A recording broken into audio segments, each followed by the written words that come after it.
This is ATL Day Ones, part of Locked On Sports Atlanta. And it starts now.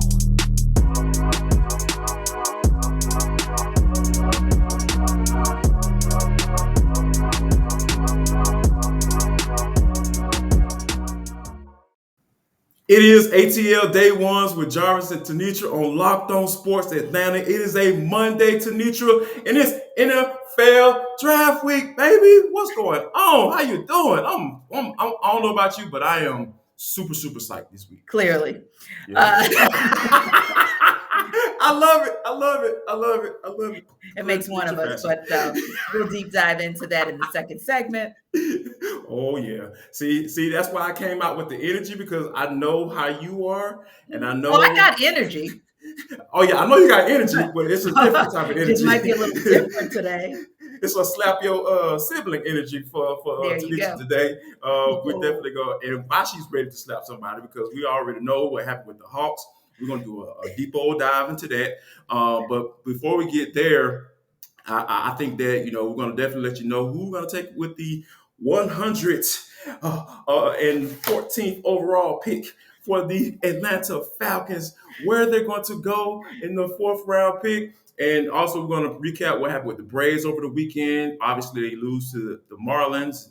It's series, and they haven't won a series all year. Trying to figure out what's going on with that. And for the culture, we'll wrap it up with the for the culture. But I definitely want to take the time out to say thank you all for liking and subscribing to Locked On Sports Atlanta and checking us out on ATL Day Ones with Jarvis and T. We really appreciate you, and make sure we let you know that we're on the audio platforms as well. So download us wherever you get your podcast and give us a good rating, please. Give us a 5-star review. We like those. We appreciate you on that. But T, the NFL draft is this week, and the Atlanta Falcons are in a space where, they have the 8th overall pick. We've talked about that. We've talked about who we would take, and we've been going through our ATL Day Ones mock draft. But I want to start this thing off right. And who do you have with the 4th round pick for the Atlanta Falcons? Who you got? So I know that I went with a running back in the 3rd round, and I still like my Isaiah Spiller pick as the first pick in the 3rd round. Yes, However, I was thinking about this as a contingency plan, because you and I talked about the possibility as we get into the deeper rounds of the Falcons packaging or bundling picks, right? So I was like, if they happen to bundle the 3rd pick and kind of 3rd round draft pick, whether it's the 1st one or the 2nd one, but they keep the 4th rounder, then I'd like to see them go running back in that round. And that would be, for me, Hassan Haskins out of Michigan. I like him. I like his burst out of the backfield. I think he's pretty quick for his size. And, I always love a good stiff arm. That to me is amazing. And of course, with the way that the game is going, whenever you can get a good pass catcher out of the backfield, you want that, and you get that in Hassan Haskins. So again, just kind of playing a contingency plan and starting to think about what happens if those 3rd round picks aren't there. I could see the Falcons going for a running back just to continue to shore up that running back room.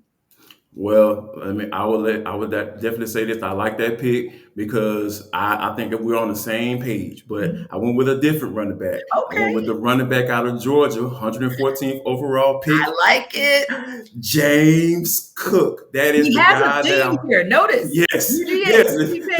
His themes. He's a guy just similar to Haskins. He's a guy who can catch the ball out of the backfield. He's a guy who lined up in the slot for Georgia. He was just an all-around weapon for the Bulldogs this year, and you start to see the Bulldogs use him in that way, and I really appreciated that, because Cook is a guy that he's not necessarily the guy that Georgia normally likes, right? When I say that, I mean that he's not the big, stocky guy, bruising running back that you give him 25 and 35 to 30 carries a game. He's not that type of guy, I don't believe. I think you can maximize his potential in the Falcons uniform, because Arthur Smith has shown and proven that he can do that. He started with that last year with Cordell Patterson. I think that if you can get a guy like Cook to come in the fourth round and get him like 12 to 15 touches, doesn't have to be carries. And I actually prefer it to be a mixture of carries and catching the ball out of the backfield. So I think that if the Falcons I'm taking James Cook, running back out of Georgia, because I believe that this will be a perfect fit for the Atlanta Falcons going forward and trying to fortify that backfield that has been missing several weapons for quite some time. That's for sure.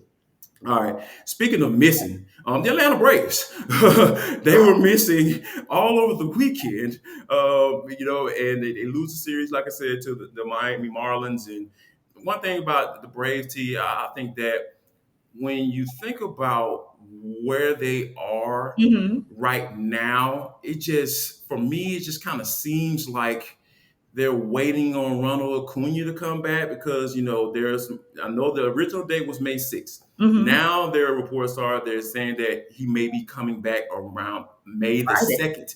Or maybe Friday. Or maybe even Friday. So, as soon as Friday. So because, just looking at some of the quotes from after the game, and you just see some of the guys talking about Ronald Acuna, of course, Snicker making his comments as well.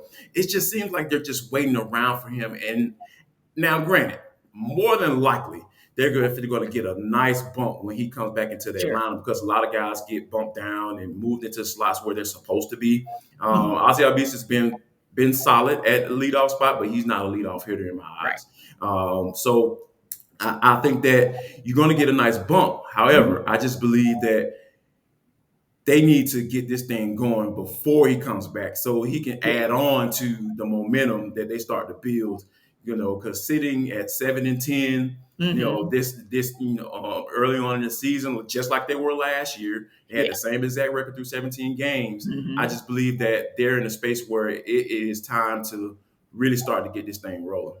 Yeah, I would agree. And it's interesting because when I think about, I think about it from two perspectives as well. Think about, maybe three: hitting, defense, and pitching. And so their defense, for the most part, because it was really only the first game where I was a little shaky and thinking, that's not Braves defense. The defense is there for them. So that's positive.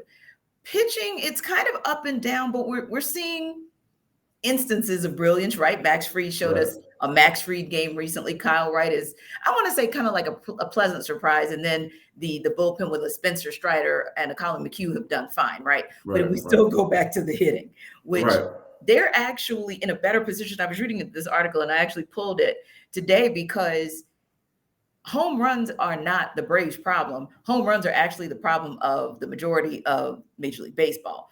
But scoring is very much a problem for the entire league. And part of that is the baseball. So some of it is, not all of it is on what the Braves aren't doing with the personnel that they have in place.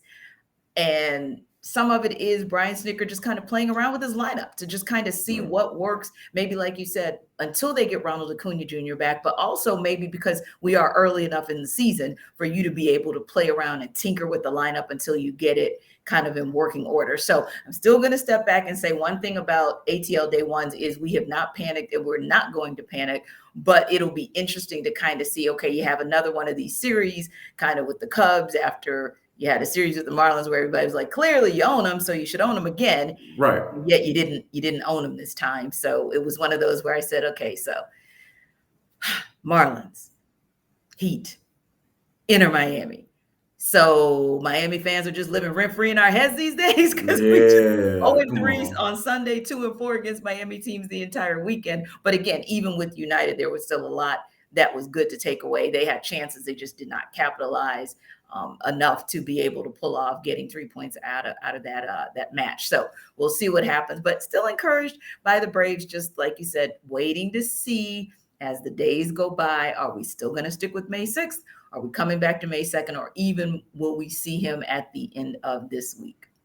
Yeah, no doubt about it. And I think the ninth inning yesterday kind of summed it up for the Braves season, right? Yeah. Adam Duvall and Eddie Rosario striking out, going down swinging. Right, Eddie Rosario batting 68 on the year. Like okay. And Austin Riley gave you a chance. He did what he was supposed to do. He gave you a chance. And like you said, it was very indicative of the season so far. Indeed. Like, last night for the Atlanta Hawks was indicative of the season. They lose 110-86. I know. I can see the look on your face. I understand where you want to go, but just a quick, just synopsis of what you saw last night. And I know, being there in the arena last night. What was kind of the vibe like coming into this game and then after the game?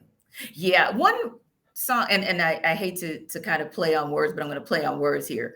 We loved the song that the late Archie Eversole gave us, We Ready. Well, we wasn't ready last night, just point blank. It was one quarter of readiness, 37-29 or 39-27, whatever, 37-29, because it was an 8-point lead. There we go. Yeah. Mm-hmm. But that was the only time I saw readiness for the whole squad. Now, DeAndre Hunter seemed to be ready for the most part, but if he's carrying such a heavy workload on offense, there's only so much he can do on defense against Jimmy Butler, especially without getting help. And I felt like it was a two-way street for the Heat. They went back to disguising their doubles on Trae Young, and he wasn't ready for it. They played zone, they played man, they did everything right on defense, which allowed their offense to do what their offense did. And the Hawks just kind of sat back and let them just do everything they wanted. And typically, if you do that, you let the opposing team come in and dictate everything at both ends of the court, you are going to get just what you got, which was a 110-86 blowout that has you now on the brink of elimination. No doubt about it. They are on the brink of elimination. We're going to talk about next on ATL Day Ones with Jarvis and Tenitra. Do they have a chance to turn this series around? And we'll discuss that next, right here on Locked On Sports Atlanta with ATL Day Ones with Jarvis and T. We'll be right back.